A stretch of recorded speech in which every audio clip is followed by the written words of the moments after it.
Imaginez découvrir que le plus grand baron de la drogue d'Asie se cache depuis des années, dirigeant un empire invisible surpassant Pablo Escobar et El Chapo.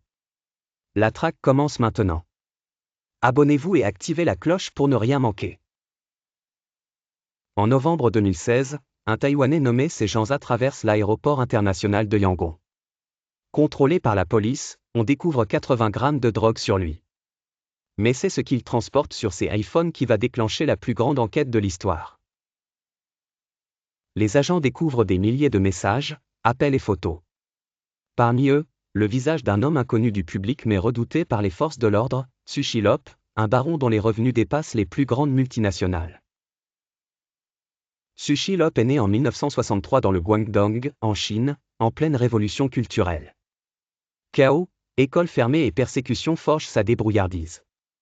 Ses qualités le mèneront à devenir le plus grand trafiquant de drogue d'Asie. À 25 ans, il émigre au Canada avant la rétrocession de Hong Kong. Installé à Toronto avec sa famille, il travaille pour Fujifilm et Kodak. Une vie ordinaire en surface, mais en coulisses, il commence à tisser son réseau criminel international. Sushi rejoint les Big Circle Boys, un gang sino-canadien issu de Hong Kong. Peu organisé, il permet aux membres d'agir presque seuls tout en profitant de ses ressources et connexions. Toronto devient le terrain d'expérimentation pour ses premières opérations. À la fin des années 1990, il se fait un nom. Le gang passe de braquages violents à des crimes sophistiqués, fraude bancaire, vol d'identité et trafic d'êtres humains. Sushi prépare déjà le terrain pour le commerce de drogue à grande échelle. Il établit un réseau d'importation de drogue depuis la Thaïlande, utilisant des routes déjà exploitées par d'autres criminels. Pour éviter la guerre des gangs, il s'allie à la famille mafieuse italienne Rizzuto à Montréal, qui contrôle les ports. Cette alliance est cruciale, elle assure le passage fluide de la drogue vers les États-Unis. Sushi tisse d'autres partenariats avec différents gangs et familles criminelles, consolidant un réseau logistique qui deviendra l'un des plus puissants d'Amérique du Nord. À cette époque, son expérience est limitée mais il compense par une vision stratégique. Il choisit une héroïne de haute qualité, provenant de Thaïlande, réputée pour sa pureté. Son objectif, conquérir le marché nord-américain avec un produit supérieur. Pour transporter la drogue, il exploite ports et routes maritimes, camouflant les cargaisons dans des marchandises légitimes. Cette méthode réduit les risques et rend ses opérations quasiment invisibles pour les autorités. Mais le succès attire l'attention. En 1998, lors d'un voyage à Hong Kong, il est arrêté grâce aux informations transmises par la police canadienne. Il plaide coupable et écope de 9 ans de prison, où il noue des contacts déterminants pour son futur empire. En prison, il rencontre Lee Chung-shak, un trafiquant expérimenté. Ensemble, ils discutent de stratégie, partagent des connaissances et planifient un réseau global capable de gérer des cargaisons de drogue à grande échelle. Libéré en 2006, il retourne à Toronto mais réalise qu'il a dépassé la ville.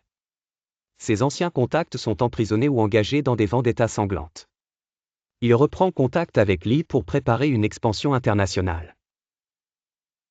Le marché change, la demande d'héroïne décline tandis que les drogues synthétiques explosent en Asie. Produite à bas coût et avec des marges énormes, elle représente une opportunité idéale pour une expansion massive. En 2011, il s'installe en Chine, proche du Triangle d'Or, Myanmar, Laos, Thaïlande, territoire célèbre pour la production de drogue et contrôlé par des milices locales.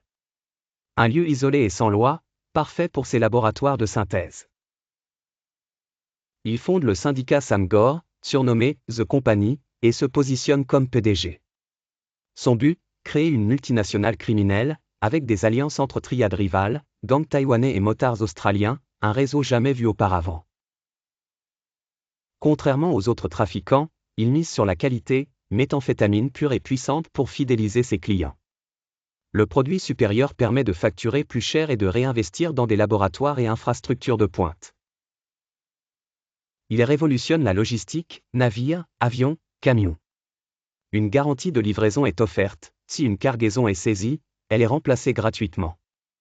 Fiabilité et constance deviennent un avantage stratégique sur la concurrence. Le coût de production est faible, 4 000 $ par kilo, vendu 200 000 $ dans la rue. Chaque cargaison supplémentaire génère un profit net colossal. Cette stratégie intelligente optimise les revenus et minimise les pertes. Son réseau devient mondial, Asie, Australie, Europe et Amérique du Nord. Les drogues sont dissimulées dans des produits légitimes comme du thé ou des appareils électroniques, rendant les contrôles policiers quasi impossibles. L'organisation adopte des technologies avancées, cryptage des communications, GPS, blockchain et cybersécurité. Chaque transaction et cargaison est protégée contre piratage ou infiltration policière. Pour blanchir l'argent, il utilise casinos, voyages organisés, immobilier et crypto-monnaies. Les milliards circulent anonymement à travers le monde. Les failles juridiques et sociétés écrans rendent la traque extrêmement complexe pour les autorités. À la fin des années 2010, Sam Gore contrôle entre 40 et 70% du marché asiatique, évalué à 90 milliards de dollars. Les agences doivent collaborer pour tenter de le capturer. Une coordination internationale devient nécessaire. L'arrestation de ces gens-là en 2016 révèle des informations cruciales sur l'organisation. Les enquêtes australiennes et canadiennes permettent de démanteler progressivement les structures et d'obtenir des aveux d'éléments de second rang. Interpol émet un mandat international. La pression pousse Sushi à fuir à Taïwan puis au Canada. Malgré ses efforts, les autorités se rapprochent. La traque devient mondiale et coordonnée, chaque mouvement du baron est surveillé. En janvier 2021, il est arrêté à l'aéroport de Schiphol, à Amsterdam, alors qu'il tente de fuir vers le Canada. Son extradition vers l'Australie devient imminente, là où son réseau a provoqué une épidémie massive de méthamphétamine. L'Australie accuse Sushi de trafic, blanchiment, corruption et de nombreux autres crimes. Son arrestation crée un vide au sommet du syndicat, entraînant des luttes internes et une baisse de l'efficacité opérationnelle. La chute du syndicat perturbe le marché mondial.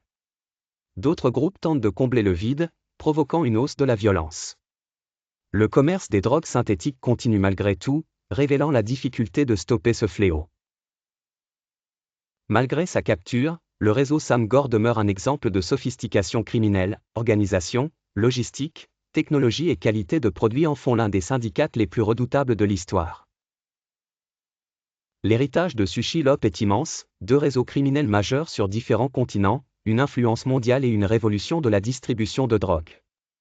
Ces méthodes inspirent encore la criminalité organisée moderne. L'histoire de Sushi Lop illustre la puissance des cartels modernes et les limites de la traque policière. Abonnez-vous, likez et commentez pour ne rien manquer des récits des criminels les plus influents du monde.